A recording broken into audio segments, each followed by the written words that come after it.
കേരളത്തിൻ്റെ പ്രശ്നങ്ങളെ കേന്ദ്ര സർക്കാരിനോട് പറഞ്ഞുകൊണ്ടിരിക്കുന്നതിനെ നിങ്ങളുടേതായ ഒരു പോയിന്റ് ഓഫ് വ്യൂവിൽ ഷാർപ്പായി കേൾക്കാൻ ആഗ്രഹമുണ്ട്. ഞാൻ ഒന്നും ചോദിക്കുന്നില്ല. നമ്മളിവിടെ പല യൂണിവേഴ്സിറ്റികളിൽ പഠിക്കുന്ന ആൾക്കാരാണ്. അപ്പോൾ കേന്ദ്ര യൂണിവേഴ്സിറ്റികളിൽ പഠിക്കുന്ന ആൾക്കാരാണ്. അപ്പോൾ നമുക്കറിയാം എങ്ങനെയാണ് കാര്യങ്ങളൊക്കെ നടക്കുന്നത് എന്ന്.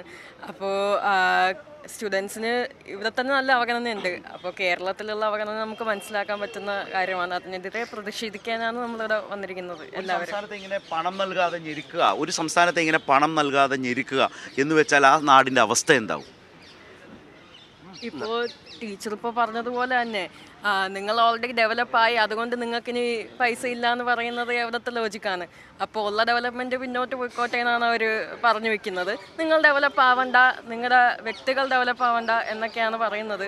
അത് നമുക്ക് മനസ്സിലാവും, കാരണം നമ്മൾ മലയാളികളാണ്, നമ്മൾ കേരളം. നമ്മളതിന് വഴങ്ങി കൊടുക്കില്ല അല്ലേ? ഒരിക്കലും ഇല്ല. ഇല്ല, തീർച്ചയായിട്ടും ഇല്ല, ഒരിക്കലും ഇല്ല. ഇതിനും വലിയ സമരങ്ങൾ ഇനി മുന്നോട്ടുണ്ടാവും. വിദ്യാർത്ഥികളും അതിൻ്റെ ഭാഗമായിരിക്കും. രാജ്യത്തിൻ്റെ ഒരു പൊതു കാഴ്ച നല്ല സമരങ്ങളുടെ ഒരു ആവശ്യകതയാണ് കാണിക്കുന്നത് അല്ലേ? അതെ അതെ, തീർച്ചയായും.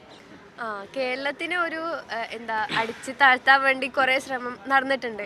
അത് നമുക്ക് മെയിനായിട്ട് ഫീൽ ചെയ്തത് ആ ഒരു ഫിലിം ഇറങ്ങിയില്ലേ, കേരള സ്റ്റോറി. ഇപ്പം നമ്മൾ കേരളത്തിലാന്ന് പറഞ്ഞാൽ ചുറ്റുള്ള എല്ലാവരും നമ്മളോട് ചോദിക്കുന്നത് അത് റിയൽ ആണോ? അപ്പോൾ അങ്ങനെ പല അവഗണനകൾ നേരിടുന്നുണ്ട്. വല്ലാത്തൊരു ഡീഗ്രേഡിങ് വളരെ പർപ്പസ്ഫുള്ളി നടക്കുന്നുണ്ടല്ലേ അല്ലേ? പലപ്പോഴും കേരളത്തിന് പുറത്തു പോയി ജീവിക്കുന്ന ആളുകൾ പറയാറുണ്ട്, ഈ ഒരു അവസ്ഥയെക്കുറിച്ച് പറയാറുണ്ട്. നിങ്ങളുടെയൊക്കെ അനുഭവത്തിൽ? അല്ല, കേരളം എന്ന് പറയുന്നത് പൊതുവേ ഒരു സേഫ് സോണാണ്. കാരണം കേരളത്തിന് പുറത്ത് വരുമ്പോഴാണ് ഇവിടുത്തെ രാഷ്ട്രീയ സാഹചര്യങ്ങൾ നമുക്ക് കാര്യമായിട്ട് മനസ്സിലാവും. ഇപ്പോൾ ടീച്ചർ സൂചിപ്പിച്ച പോലെ തന്നെ പ്രളയകാലത്തെല്ലാം കേന്ദ്ര സർക്കാർ നമ്മളോട് കാണിക്കുന്ന സാമ്പത്തികമായിട്ടുള്ള ഉപരോധത്തിൻ്റെ വലിയ അവസ്ഥകൾ കേരളം എന്ന് പറയുന്ന ഒരു സംസ്ഥാനം അനുഭവിച്ചതാണ്. അപ്പോൾ രാഷ്ട്രീയ കക്ഷി ഭേദമന്യേ ഇത് കേരളത്തിന് വേണ്ടിയുള്ള സമരമാണ്. ആ കേരളത്തിന് വേണ്ടിയുള്ള സമരത്തിനകത്ത് ഈ നാടിനകത്തെ മുഴുവൻ ആളുകളും പങ്കുചേരണമെന്നാണ് വിദ്യാർത്ഥി എന്നുള്ള നിലയ്ക്ക് പറയാനുള്ളത്. കേരളത്തിന് വേണ്ടിയുള്ള സമരം എന്ന് പറയുന്നതിൻ്റെ ഒരു എനർജി, അതിൻ്റെ ഒരു പൊളിറ്റിക്സ്, അതിൻ്റെ ഒരു ആവേശം എത്രമാത്രമുണ്ട്? കേൾക്കട്ടെ. നമ്മൾ ഇപ്പോൾ പറഞ്ഞ പോലെ തന്നെ കേരള സ്റ്റോറിയുടെ ഈ ഒരു കേസ് പറയുമ്പോൾ തന്നെ നമ്മുടെ ഫ്രണ്ട്സ് തന്നെ നമ്മളോടൊന്ന് പറയാം. അവരുടെ വീട്ടിൽ നിന്ന് മധ്യപ്രദേശിലൊക്കെയുള്ള കുട്ടികളാണ്. അവരുടെ പേരൻസ് അവരോട് തന്നെ പറഞ്ഞിട്ടുണ്ട്, നിങ്ങൾ അധികം കേരളത്തിലെ സ്റ്റുഡൻസിനോട് സംസാരിക്കേണ്ട. ഇപ്പോൾ ഈ ഒരു രാം മന്ദിറിൻ്റെ ഉദ്ഘാടന സമയത്ത് പോലും നമ്മൾ പുറത്തിറങ്ങുമ്പോൾ ഒരു ജയ് ശ്രീറാം കേൾക്കുമ്പോൾ അത് തിരിച്ച് പറയണോ വേണ്ടേ എന്നുള്ളൊരു സ്വാതന്ത്ര്യം പോലും നമുക്കില്ല. നമ്മളത് തിരിച്ച് പറഞ്ഞില്ലെങ്കിൽ നമ്മളോട് ഒറ്റപ്പെടുകയാണ്. അങ്ങനത്തെ ഒരു അവസ്ഥയിലൂടെയാണ് നമ്മൾ കടന്നു പോകുന്നത്. അപ്പോൾ കേരളത്തിൽ ഇരിക്കുമ്പോൾ നമ്മൾ സേഫാണ്, പക്ഷെ കേരളത്തിന് പുറത്ത് നമ്മൾ എത്രമാത്രം ബുദ്ധിമുട്ടുന്നുണ്ടെന്നുള്ള കാര്യം അറിയിക്കേണ്ടതും കൂടി ഈ ഒരു സമരത്തിൻ്റെ ഈ എലമെന്റ്സ് കേരളത്തിനകത്തേക്കും കടക്കുന്നുണ്ടോ? കേരളത്തിനകത്തേക്ക് തീർച്ചയായും അത് കിടക്കുകയെന്ന് ചെയ്യുമല്ലോ. കാരണം ഞങ്ങളും ഇപ്പം ഇവിടുന്ന് എത്ര വീട്ടിൽ പാസ്പോർട്ട് നാട്ടിലേക്ക് പോകുന്നുണ്ട്. അപ്പോൾ അവരും ഇതൊക്കെ കണ്ടിട്ട് ഒറ്റപ്പെട്ടില്ല പോകുന്നത്. അപ്പോൾ അതൊക്കെ ഒരു ഘടകമല്ലേ? അത് തീർച്ചയായിട്ടും ഉണ്ട്. കൃത്യമായിട്ടൊരു രാഷ്ട്രീയം ഇല്ലാത്ത പലരും പല പ്രലോഭനങ്ങളിൽ വഴങ്ങി അങ്ങനെ കേരളത്തിനുള്ളിലേക്കും ഈ ഒരു പ്രവണത ഇപ്പോൾ ഒരുപാട് കൂടിയിട്ടുണ്ട്. പണ്ടത്തേനേക്കാളും ഒരുപാട് കൂടിയിട്ടുണ്ട്.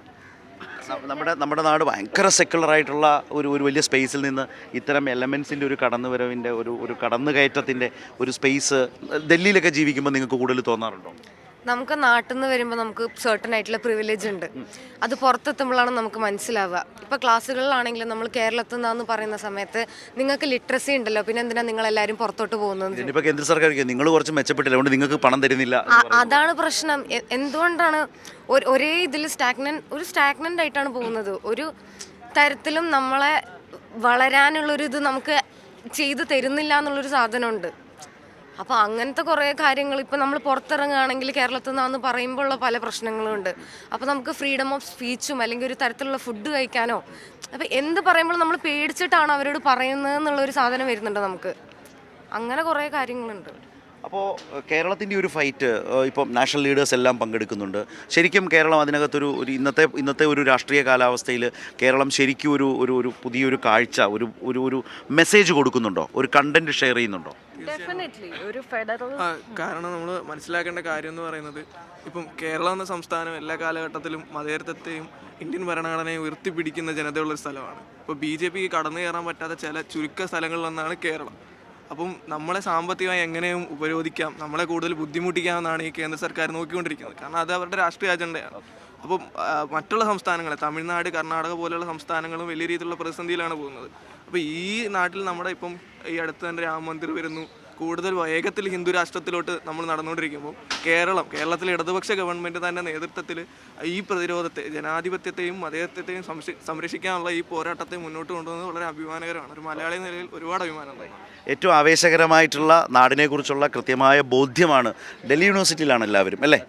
ഓക്കെ, പല യൂണിവേഴ്സിറ്റീസും അല്ലേ? ഓക്കെ ഡിഫറെൻറ്റ് യൂണിവേഴ്സിറ്റീസിൽ കേരളത്തിൽ നിന്ന് വന്ന് ദില്ലിയിൽ പഠിച്ച് എല്ലാം പകർത്തിയല്ലോ അല്ലേ? അപ്പോൾ കഴിയുന്ന ആളുകളാണ് നമ്മുടെ കുട്ടികളൊക്കെയാണ് ആവേശകരമായി സംസാരിച്ചത്. അപ്പോൾ താങ്ക് യു. അപ്പോൾ ജന്തർ മന്ദറിൽ കാണാം അല്ലേ? അങ്ങോട്ടേക്കല്ലേ?